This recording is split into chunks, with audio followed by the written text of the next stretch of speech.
years of strength, will, and desire, building a future for me and you. Let's get inspired and shine the spotlight on the CUSW.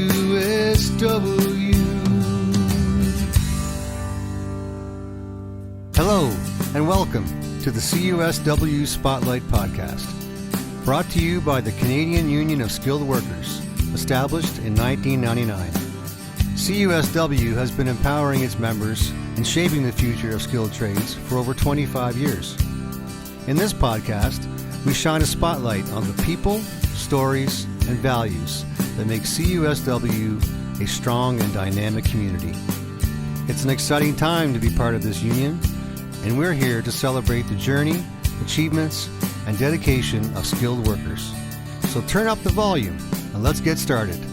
Here's your host for the CUSW Spotlight Podcast, Mr. Dan Plexman.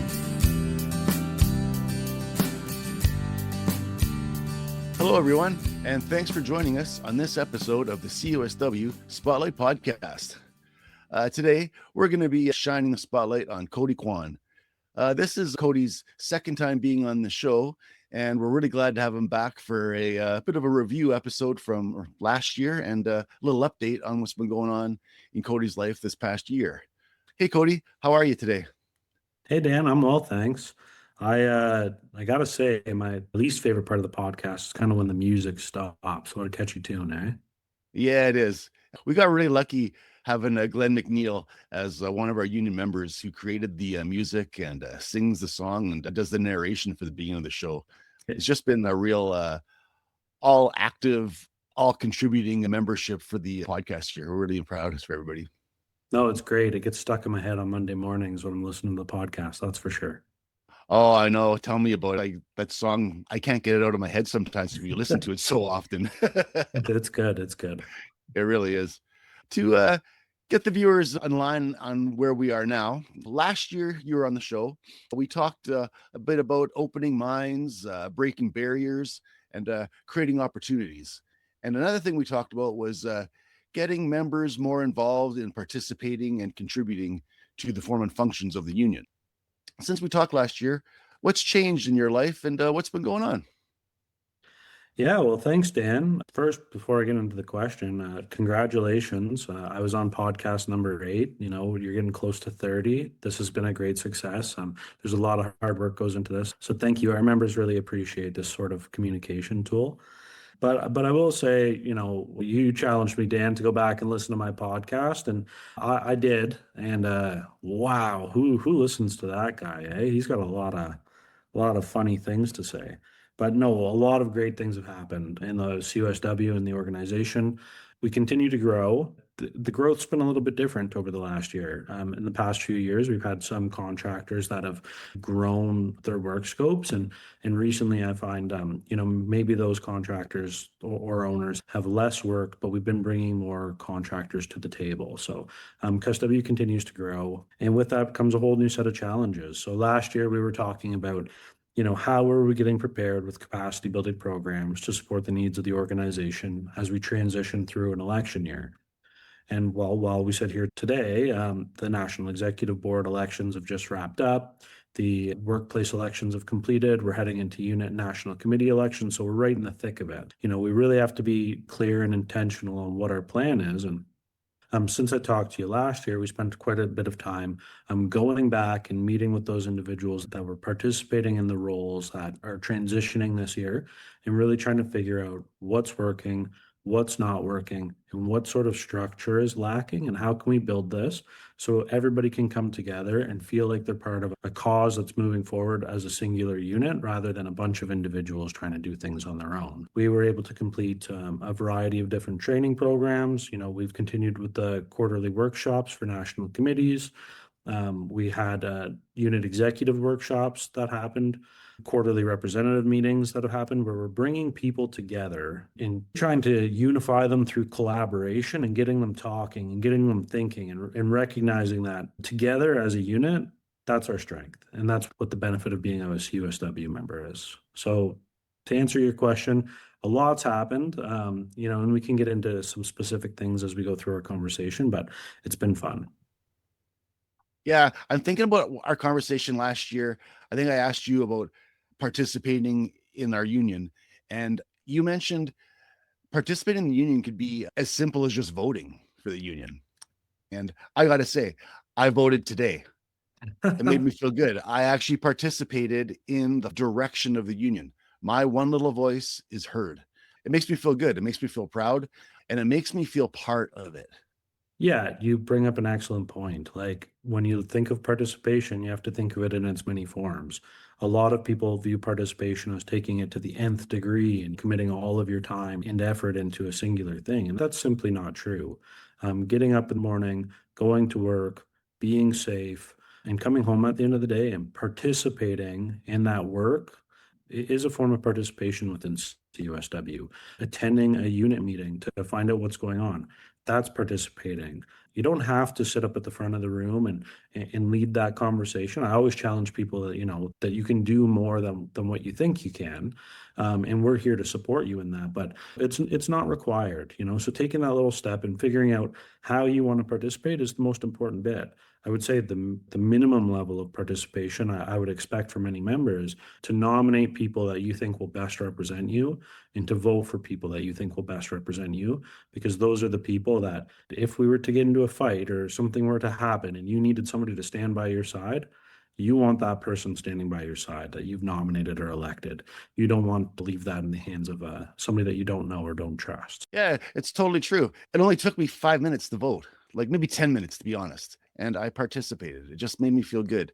And for the union membership and for the organizers to make the participation so easy for us to be involved, that's another big thing that people don't really understand. Like all we have to do is put our hands up and say, hey, I want to be involved, and something will be put in front of us. It's that easy. Yeah, and you bring up a good point. Like whenever I started, there was no electronic voting. Members at convention went to the floor and said, hey, we want to participate more. You need to consider evolving technologies. This isn't a paper world anymore. So they went out, they researched and found an organization, Simply Voting, that's able to meet those needs of our members, and they're able to deploy it at a high efficiency rate. It has helped with our participation just about everywhere. And like this is something that everybody should be behind. Hydro One just ratified their collective agreement. They had an almost 80% member turnout. Like that's unheard of. We start looking at workplace elections. Some of these workplace elections had, high 70, 80, 90% voter turnouts. Like this is great. And it's because of that ease of access where you can go on your device and you can just type in your elector ID and password and you can cast your ballot. And it takes minutes. There's no strenuous sort of application. It's easily managed, it's easily tracked, and it's increased that participation. So it's never been easier to participate in CUSW. Yeah, and there wasn't one single tree harmed in the entire process that we know of. Yeah. Yeah. Yeah. I'm just trying to think of where we go from here as far as today's episode and where we want to talk. And you brought up one point talking about a fight or a disagreement with another entity or another member. You want someone there who's going to represent you and someone that you trust. All of this kind of makes me think how the importance of unity and all of us being unified. We all do have the same goals. We have the same focus. And even if we don't get along with some of our fellow union members, we're still unified. We're still representing each other in the best way we can because we are a whole. Yeah, and I think you bring up some really good points there, Dan. Like when I was talking about a fight, I don't think I was necessarily talking member on member. I was thinking about, if another organization came and tried to displace us, or if the government decided to enact a bill that was going to harm our members. And, it kind of raises the question, what are the things that unite us? Where is that unity? When I think about the things that are common for each of us that we should unite around, it's family, it's work. There's a variety of social issues that unite everybody. And it's that shared vision of cultivating a workplace that people feel empowered to participate in the way that they want and support each other to maximize our strengths as a collective group, whether it's going into bargaining and getting a fair wages for our members with an employer, or whether it's going out and standing at Queen's Park and finding an issue that's related to members that we need to challenge the government on. That isn't just bad for our members, but maybe bad for Canadians. As we continue to grow, those issues are going to get broader. And, we just need to remember these things that bring us together. Something that should unite us is the shared vision of getting the power line technician trade as a compulsory trade in the eyes of the government. Imagine this, Dan, you and I are electricians, and whenever you get up to the highest voltage and the highest heights, your trade is just no longer compulsory. There's no requirement to have a certificate of qualification. Well, that trade, which many of our members participate in, is the one that has still the highest levels of incidents and critical injuries in all of the trades. So how is this okay? Like, that's something that should unite us. That's something that all of the members should be behind and pushing us forward, and they are. We hear about it a lot in our political action group or government relations group. They sit down and come up with strategies on how do you approach the government to make this change, because it's not just in the benefit of our members, but it's in the benefit of Canadians. It leads to more secure jobs. It leads to a higher rate of retention in those industries. These are good for workers.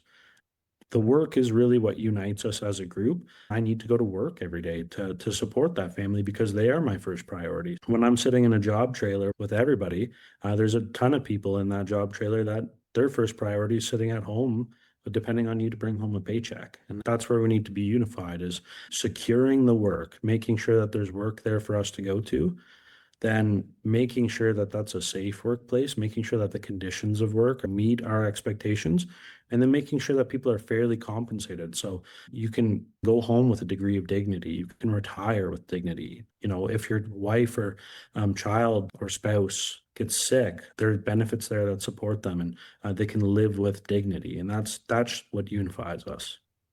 The way I'm looking at it is, we're talking about CUSW, the union, and what we do for us as individuals, but we're a big group, and everything always seems to go on a broader scope. Like, we're talking about community, and we talk about Canada and making our Canadian communities better.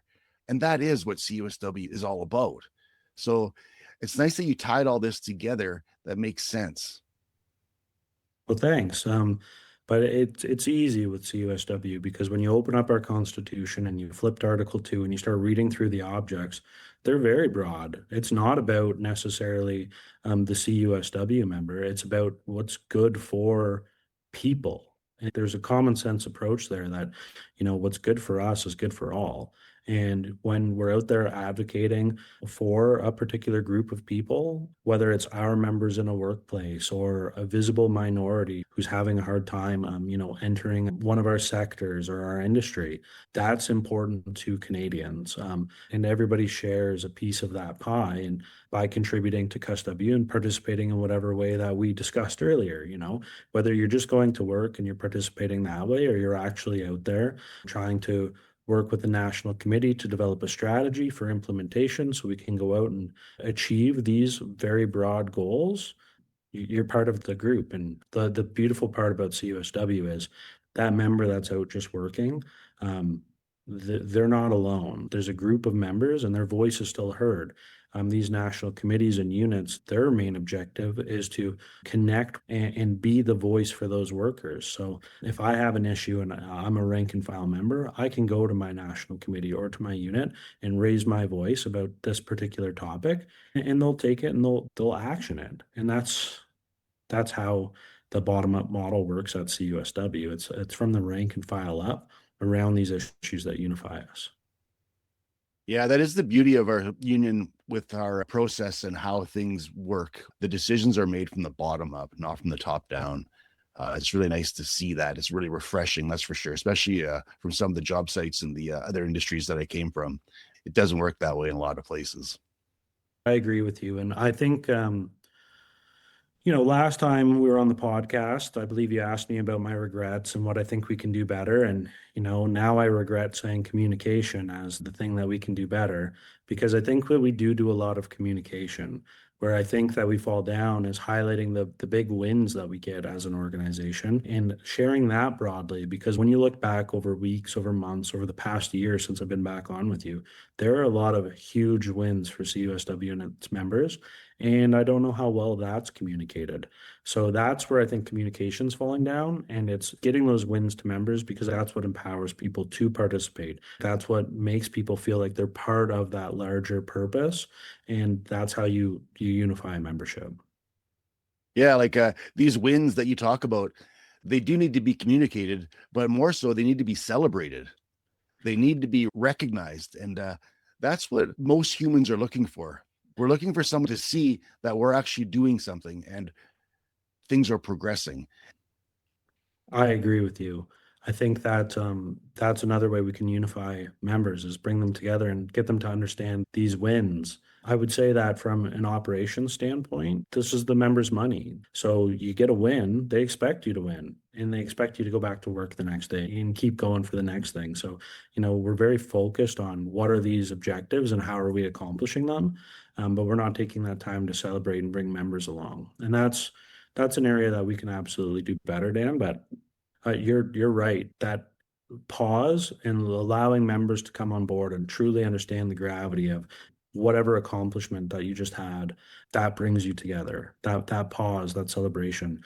We have a newsletter that goes out quarterly. Well, we can do a better job of highlighting wins in there and just more of a positive message, because I feel like that's what gets lost a lot of times is, day to day, it's very easy to get inundated in, whatever tasks in front of you. But you need to pause and take that 30,000-foot view and go, hey, like we're doing some really cool things and we're working towards some extraordinary things. And we need to bring members along and they need to understand it. So that way they can be just as proud of it as the rest of us that are in it every day. For sure. That 30,000-foot view you're talking about, I refer that as the fly on the wall perspective. Yeah. And I learned that through some of the counseling that I had, where the counselor explained to me, like, the best way to see yourself and to grow and learn about yourself is to step back, look at yourself from the third person perspective. And that's the fly on the wall. That's the 30,000-foot perspective, as you talk about. Yeah. That's when things become aware to yourself, what you're doing and what you're doing wrong or right. It's a really good self-reflection, that's for sure. Yeah, and I think our members are very good at that too. Like when you bring something to our members, you're going to get a mixed bag of reviews typically. You're going to get people that support it, people that are indifferent, and you're going to find people that oppose it. And that's a great litmus test for understanding where you're at. And I think what's great about our organization, I took the time and went back and listened to Tom McLean's podcast a few weeks ago, and you listen to the type of organization that we were in back when they decided to leave the previous organization through the 90s and finally being successful at the end of the decade. But you hear about that, and then you think about the type of structure that we're in, it's very different. And, that organization downfalls, it was not listening to its members and it tried to control the members. We're not there. So we challenge ourselves to look from 30,000 feet and build a structure that responds to that.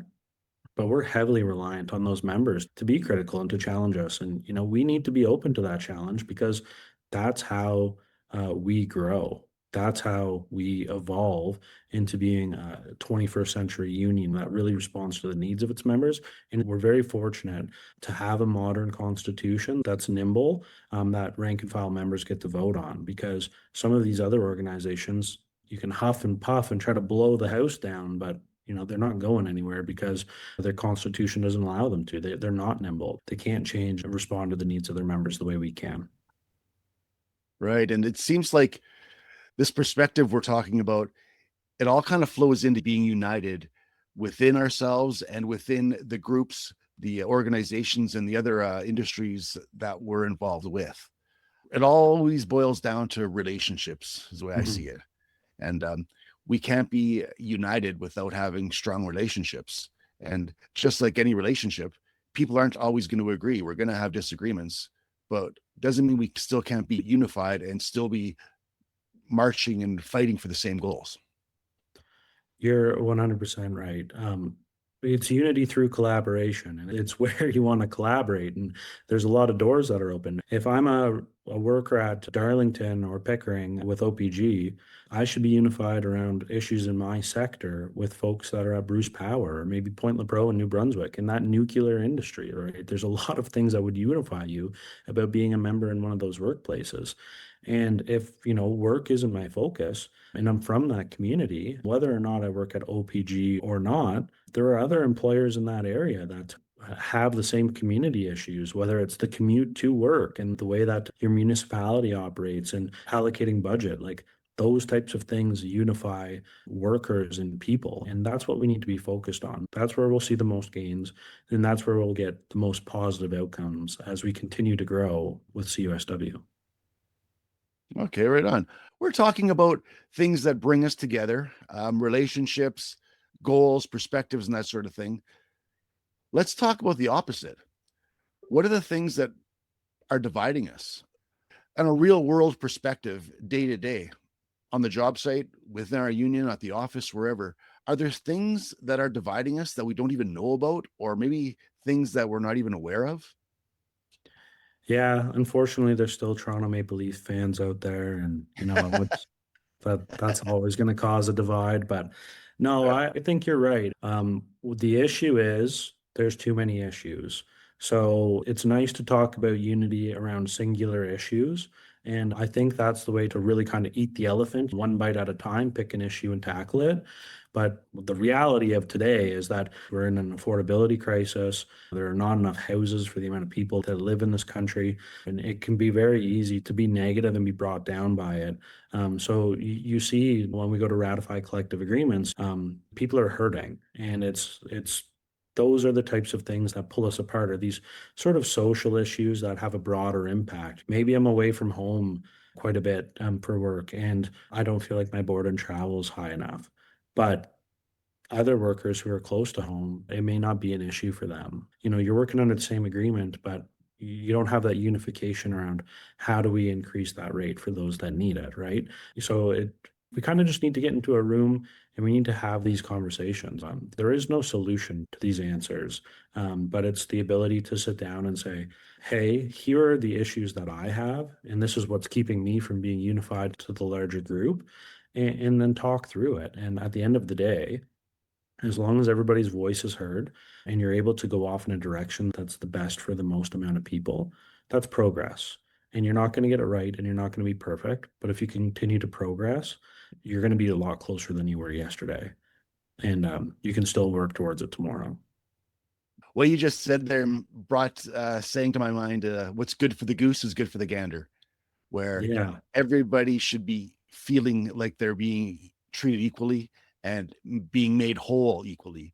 When you have such a huge geographical area to cover like we do, the difference between what the workers need in the north compared to what the workers need in the south are two different balls of wax.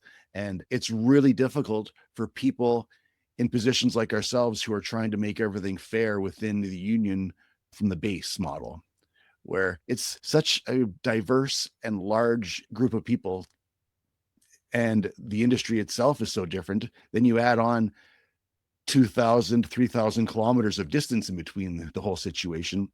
It's really hard for everybody to feel equal because there's just such difference.